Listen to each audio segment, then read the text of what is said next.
Hi, today what I'd like to do is show you how you can record your full computer screen, turn it into a video, and then upload that video through YouTube onto a Canvas Google Classroom course.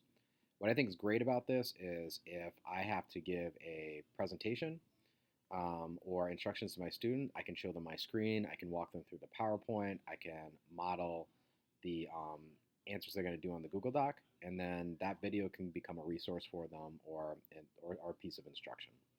So one challenge I'm going to face here is that I'm currently recording my screen, so I can't really show you how to record my screen when I'm already recording. So I've got some screenshots to help me. Um, but what I can show you is the program I'm using to record, which is QuickTime. So the way I always get to it, and there's probably better ways, is I go to the little magnifying glass up here, search for QuickTime Player, I double click QuickTime, and then it shows up right down here. Once I double click QuickTime to record my screen, I just click on it and then I do a new screen recording. This is where my screenshots are going to become very helpful because it's going to look of one of two ways. This is the way it looks for me once I start a new screen recording. I've got a couple options. I can either do full screen, which is the default, that's what I'm using right now, or partial screen. If I do partial screen, a little dotted box gets created and I can just record like the part I'm using. For your purposes and for my purposes, I think I would recommend full screen, but partial screen might be an option that's appealing to you. Once I want to start the recording, I'm going to click record, and I'll know I'm recording when this little circle within a circle shows up here. And this is actually what I'm going to click to stop the recording. The other thing too is you might want to drop down the options and enable your internal microphone so that you can do audio. That might be automatic or it might not be. So that's the way it looks for me. It might look a little different for you. It might look this way. I've updated I think the reason mine looks different is because I updated my operating system. This one's even easier. You just press the red button. Before you do that, hit the drop down to enable the internal microphone though. Once again, you'll know you're recording when you've got that little circle within a circle staring back at you. So that is pretty much it.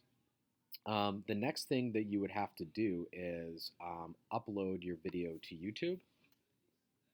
What you would do there is you go onto YouTube, and once there are a lot of different ways, but once you have your video completed and you've hit this to stop, you would hit the plus to upload a new YouTube video, and then you just upload the video.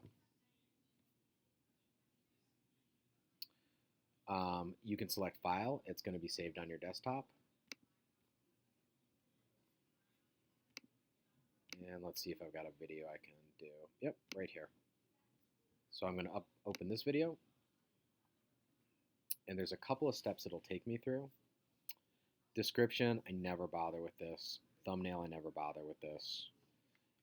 Audience, if you say it's made for kids, sometimes it'll make you do another step. A lot of times it'll just say, no, it's not made for kids if it's for advisory or something like that for staff. If you do make it for kids, I think there's another drop down that says something like for 18 or older. So let's say yes, made for kids. Age restriction, I don't do anything.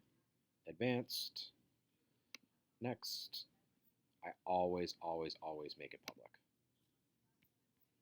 And then I publish it.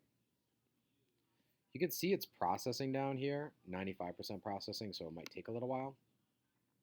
So this is automatically going to take me into my studio.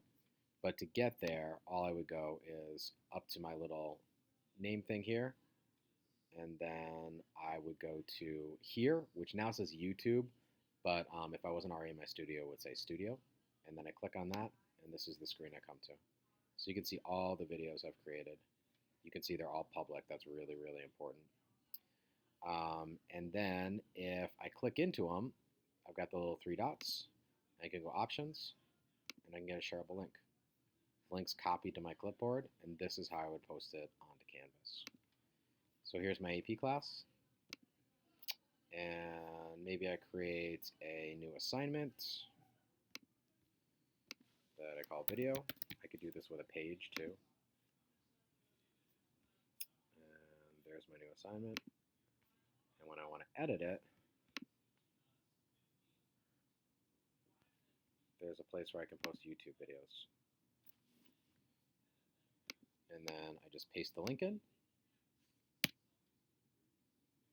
There's my YouTube video. click on it, embed it, and there it is, ready for people to look at. So that's basically all there is to it. You could use this in a bunch of different ways. Like I said, you could video record a PowerPoint and then upload it to Canvas after you put it into YouTube. You could model actually, how do I fill out this worksheet? You could do a demonstration. There's a bunch of different things you can do, but which is why I really like it. I think it's a really versatile tool. So I will end this video the way you'll end your video, by going up to the top, and as soon as I click on this, the video is going to be over and the video will automatically get bounced to my desktop. Thank you so much. Let me know if you have questions.